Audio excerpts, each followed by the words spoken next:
The WrestleMania 40 press conference just ended, and I think it was pure cinema. The Rock actually did it. He leaned into the negative crowd reaction and turned heel to give us all a greater storyline.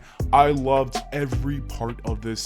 It was wise to have Roman Reigns just decide, you know what, I'm gonna wrestle The Rock because he's Roman and he can do whatever he wants for WrestleMania, even though Cody Rhodes was the Royal Rumble winner. This pissed off the fans even more. The Rock talking about his bloodline and respecting Roman Reigns had the crowd even more upset with him.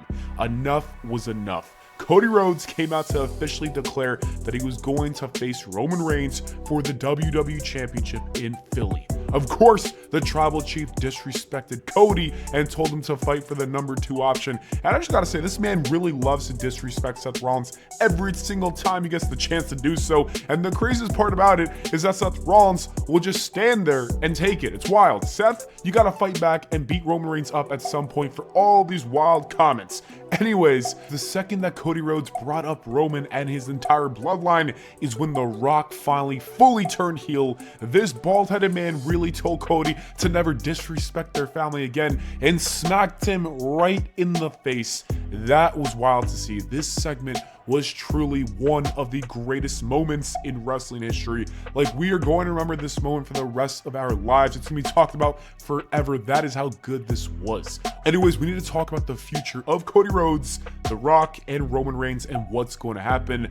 I just can't see them having a triple threat match anymore. It does not make sense. With The Rock going full heel and basically siding with Roman Reigns, it doesn't work. That essentially makes it a handicap match, and then it doesn't make sense for The Rock and Roman to wrestle at that point. I don't think that's a possibility, but I do think there's a possibility that we get a tag team match, because as we saw, Seth Rollins was in full support of Cody Rhodes and even defended him after the slap. I can see a tag team match between those 4 men. That is very possible. Anyways, when would that happen? I don't know. If I had to guess, I would say the Chamber, but then again, that I don't think The Rock's gonna wrestle before his big match in Philly, and also I don't even think Seth Rollins would be healthy by then.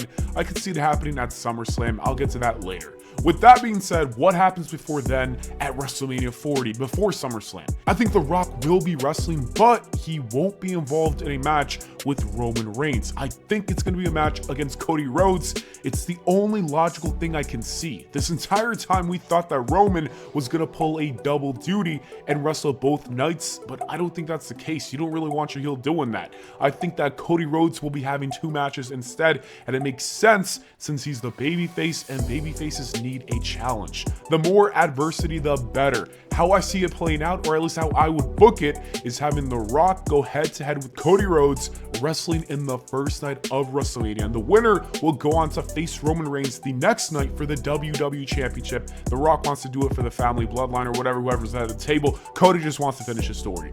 This would piss off fans even more because they think that Cody deserves the spot regardless because he won the Rumble. However, The Rock doesn't care. He's the board of director and he's going to use his new powers to do whatever he wants. That is when Cody will win his match and advance to Roman Reigns. On the second night, he defeats Roman Reigns and becomes the WWE Champion and finishes his story. And while we think this would be the end of this story between Cody Rhodes and the Bloodline, it's not. We're going to somehow get a SummerSlam match where Cody and Seth Rollins will team up to take on the team of Roman Reigns and The Rock in that main event. That's where the Samoans will lose, and that story will ultimately lead to a singles match at WrestleMania 41 where The Rock takes on Roman Reigns in a singles match, and this is when The Rock can turn babyface again after Roman blames him for all the problems that transpired in the last year. I think that is the best idea moving forward. I think it makes a ton of sense. To me, this is a no-brainer. That is the path that WWE must take. It will add so much to the story, and The Rock will be getting cheered in the end of it, which is what I think he wants. Cody finishes his story. Seth Rollins gets a big-time match. Roman has another year of a compelling story, and like I said, The Rock will win to end this entire storyline to a thunderous pop from the crowd. The fans would also respect The Rock for the great storytelling and giving us such good cinema. I cannot wait to see what happens next. Like I said, this press conference was cinema. I'm excited for tomorrow's episode of SmackDown. Anyways, what do you guys think about all this? Let me know in the comments below. Thanks for watching. Please leave a like and subscribe, and I'll see you all in the next video.